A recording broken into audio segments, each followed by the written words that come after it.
Hi ನಮಸ್ಕಾರ ಎಲ್ಲರಿಗೂ. ಇವತ್ತಿನ ವಿಡಿಯೋದಲ್ಲಿ ನಾನು ಯಾವ ರೀತಿ ನುಗ್ಗೆಕಾಯಿ ಸಾಂಬಾರು ಮಾಡ್ತೀನಿ ಅಂತ ನಿಮಗೂ ತೋರಿಸ್ತಾ ಇದ್ದೀನಿ. ನೀವು ಒಂದ್ಸಲ ಮನೇಲಿ ಟ್ರೈ ಮಾಡಿ. ಬಿಸಿ ಅನ್ನದ ಜೊತೆ ಇಡ್ಲಿ ಮುದ್ದೆ ಜೊತೆ ಒಳ್ಳೆ ಕಾಂಬಿನೇಷನ್ ಅಂತಲೇ ಹೇಳ್ಬೋದು. ಬನ್ನಿ ಹಾಗಿದ್ರೆ ವಿಡಿಯೋ ಶುರು ಮಾಡೋಣ. ಮೊದಲಿಗೆ ನಾನಿಲ್ಲಿ ಒಂದು ಕುಕ್ಕರ್ ತೊಗೊಂಡು ಅದಕ್ಕೆ 1/4 ಕಪ್ ಸೈಜ್ ಕಪ್ಪಲ್ಲಿ 3 ಕಪ್ಪಷ್ಟು ನಾನು ತೊಗರಿಬೇಳೆ ಹಾಕ್ತಾಯಿದ್ದೀನಿ. ಅದನ್ನು ಒಂದೆರಡು ಸಲ ನೀಟಾಗಿ ವಾಶ್ ಮಾಡಿಬಿಟ್ಟು ಎತ್ತಿಟ್ಟಿದ್ದೀನಿ.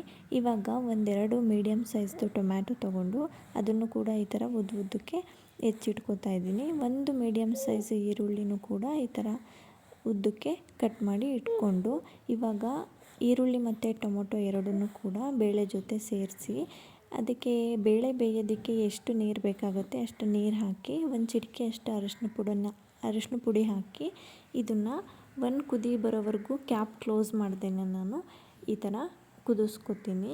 ಮುಂಚೆನೇ ಒಂದು ಕುದಿ ಬರೆಸಿ ಕ್ಯಾಪ್ ಹಾಕೋದ್ರಿಂದ ಅಷ್ಟು ನೀರು ಬೇಳೆ ಬೇಯಿಸುವಾಗ ನೀರು ಆಚೆ ಬರಲ್ಲ. ಹಾಗಾಗಿ ಒಂದು ಕುದಿ ಬಂದಮೇಲೆ ನಾನು ಕ್ಯಾಪ್ ಹಾಕಿ ಲಿಡ್ ಹಾಕ್ತಾಯಿದ್ದೀನಿ. ಒಂದು 2 ವಿಸಿಲ್ ಬರೆಸ್ಕೊಂಡ್ರೆ ಸಾಕು, ಬೇಳೆ ಚೆನ್ನಾಗಿ ಬಂದಿರುತ್ತೆ.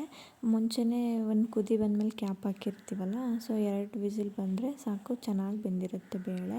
ಈಗ ಬೇಳೆ ಬೇಯೋಷ್ಟರಲ್ಲಿ ನಾನಿಲ್ಲಿ 2 ಮೀಡಿಯಮ್ ಸೈಜ್ದು ಆಲೂಗಡ್ಡೆನ ಈ ಥರ ಸಿಪ್ಪೆ ತೆಗೆದಿಟ್ಕೊಂಡು ಒಂದು ಕಟ್ಟು ನುಗ್ಗೆಕಾಯಲ್ಲಿ ಒಂದು 4-5 ಬಂದಿತ್ತು, ಅದನ್ನೆಲ್ಲ ಈ ಥರ ಸಿಪ್ಪೆ ತೆಗೆದು ಒಂದು ಮೀಡಿಯಮ್ ಸೈಜ್ ಪೀಸ್ಗಳ ಥರ ಕಟ್ ಮಾಡಿ ಇಟ್ಕೊತಾ ಇದ್ದೀನಿ. ನಂತರ ಆಲೂಗಡ್ಡೆನೂ ಕೂಡ ಸಣ್ಣ ಸಣ್ಣದಾಗಿ ಪೀಸ್ ಮಾಡಿ ಇದನ್ನು ಒಂದು ಬಟ್ಲಿಗೆ ಹಾಕ್ಬಿಟ್ಟು ಒಂದು ಸಲ ನೀಟಾಗಿ ವಾಶ್ ಮಾಡ್ಕೊಳ್ಳೋಣ. ವಾಶ್ ಮಾಡ್ಕೊಂಡಾದ್ಮೇಲೆ ಒಂದು 2-3 ಕಪ್ಪಷ್ಟು ನೀರು ಹಾಕ್ಬಿಟ್ಟು ಇದಕ್ಕೆ ಸ್ವಲ್ಪ ಉಪ್ಪು ಹಾಕಿ ನುಗ್ಗೆಕಾಯಿ ಮತ್ತು ಆಲೂಗಡ್ಡೆನ ಬೇಯಿಸ್ಕೊಳ್ಳೋಣ. ಇವಾಗ ನುಗ್ಗೆಕಾಯಿ ಬೇಯೋಷ್ಟರಲ್ಲಿ ಖಾರಕ್ಕೆ ಏನೇನು ಬೇಕು ಎಲ್ಲ ರೆಡಿ ಮಾಡ್ಕೊಳ್ಳೋಣ. ನಾನಿಲ್ಲಿ ಒಂದು ಮಿಕ್ಸಿ ಜಾರ್ಗೆ ಒಂದು 1/4 ಭಾಗದಷ್ಟು ಕಾಯಿ ತುರಿ, ಒಂದು 4-5 ಮೆಣಸು, ಒಂದು ಚಮಚದಷ್ಟು ಜೀರಿಗೆ, ಒಂದು ಸ್ವಲ್ಪ ಕೊತ್ತಂಬರಿ ಸೊಪ್ಪು, ನಾನಿಲ್ಲಿ ಒಂದು ಗಡ್ಡೆ ಈರುಳ್ಳಿನ ಸಿಪ್ಪೆ ತೆಗೆದೇನೆ ಹಾಗೆ ಬಿಡಿಸ್ಬಿಟ್ಟು ಹಾಕ್ತಾಯಿದ್ದೀನಿ.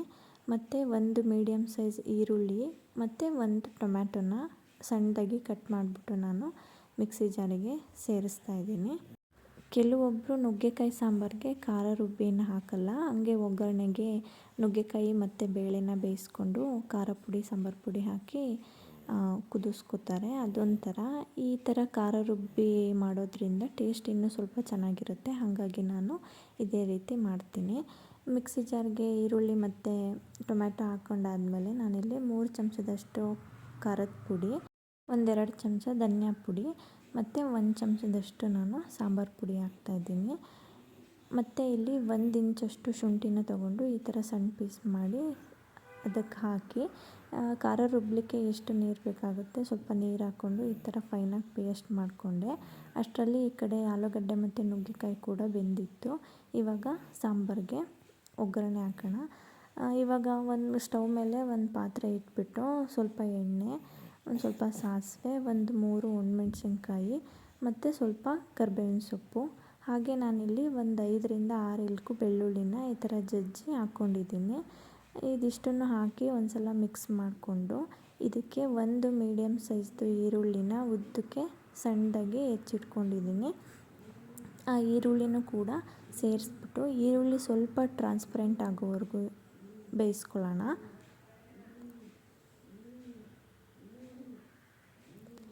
ಇವಾಗ ಈರುಳ್ಳಿ ಬೆಂದಾದಮೇಲೆ ಒಂದು ಮೀಡಿಯಮ್ ಸೈಜ್ ಟೊಮೊಟೊನ ಈ ಥರ ಉದ್ದಕ್ಕೆ ಹೆಚ್ಚಿಬಿಟ್ಟು ಅದನ್ನು ಕೂಡ ನಾನು ಒಗ್ಗರಣೆಗೆ ಸೇರಿಸ್ತಾ ಇದ್ದೀನಿ.